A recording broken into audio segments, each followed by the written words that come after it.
crisscross method.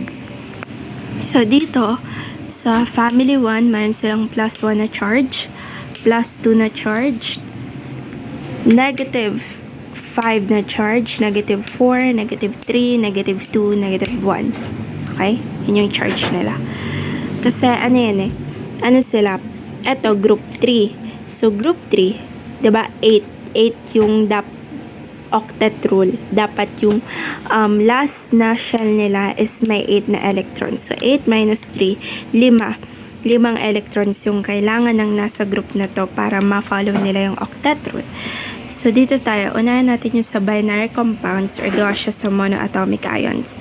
So, binary compounds, ibig sabihin yung pinagko-combine natin na mga ions ay mga monoatomic ions. So, yung first problem is Ba na may 2 plus na charge and Cl na may negative 1 na charge. Pero hindi na isusulat yung negative 1. So, paano yung crisscross? Literal na crisscross. Yan. So, yung charge nito magiging subscript nito. And yung charge nito magiging subscript niyan. And hindi natin isusulat yung sign. Again, hindi isusulat yung sign. So, Ba, so yung Ba is wala tayong isusulat kasi 'di ba may negative 1 to na charge, hindi naman natin sinusulat yung 1 na subscript. So, Ba lang. And then Cl, so 2. Again, hindi isusulat kung negative or positive kasi nga magiging siyang subscript. So, ayan na siya. So, pag pinag-times mo to, okay, pinag-times mo yung charge dun sa kanyang subscript, 2 times 1 is 2. Okay, positive 2. And negative 1 times 2 is negative 2 is equal to 0. So, ibig sabihin, neutral. Kasi dapat kapag nag-combine si cation and si anion, neutral ang kakalabasan. Again, ulit ha. Itong si Ba, may plus 2 siya na charge. Si Cl, may negative 1 na charge. Pero negative lang yung isusulat natin. Negative sign lang. Okay. So, crisscross method. Kung ano yung charge ni cation, magiging subscript ni anion. And kung ano yung charge ni anion, magiging subscript ni cation.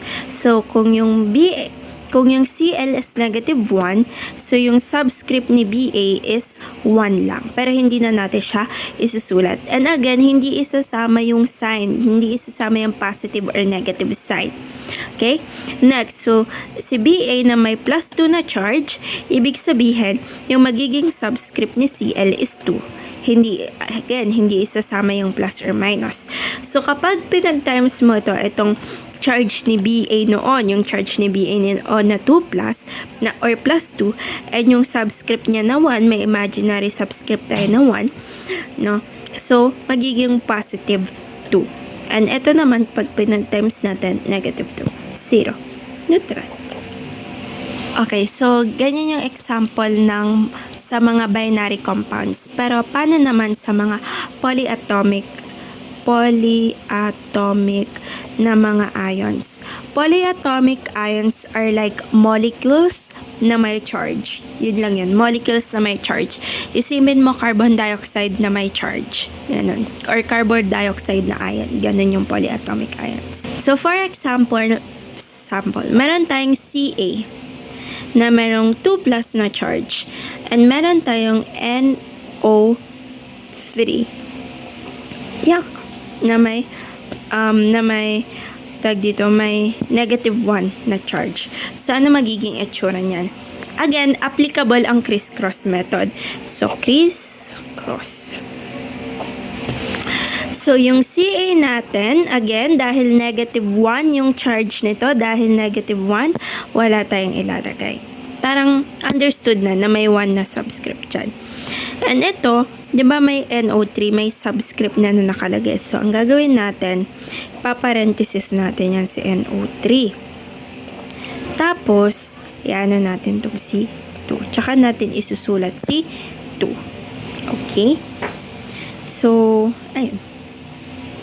Basically, ganun pa rin. Pag pinag-times 2 times 1, positive 2, 2 times negative, negative 2, 0. Ganun pa din. Pero ito lang yung pinakasagot dyan. Ito lang yung pinaka tag dito, hinahanap dyan. Another example is, kunyari, meron tayong Na na may plus 1 na charge and SO4 na may 2 minus na charge. Again, criss-cross. So, yung Na, yung subscript niya is 2. And yung SO4, okay, yung SO4, wala siyang subscript. Hindi rin natin siya ilalagay sa parenthesis. Bakit? Kasi positive 1 yung charge nito. Sinusulat ba natin yung 1 na subscript? Hindi. So, ganyan lang siya. Okay? Kapag 2 or more than 2, 3, ganyan na yung subscript, paparenthesis natin siya. Okay? Polyatomic ions to.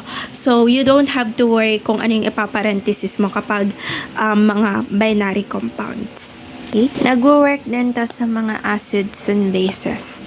So, ayan. Acids, basically, they produce they produce hydrogen ions and salt. Nagwo-work din yung criss-cross method.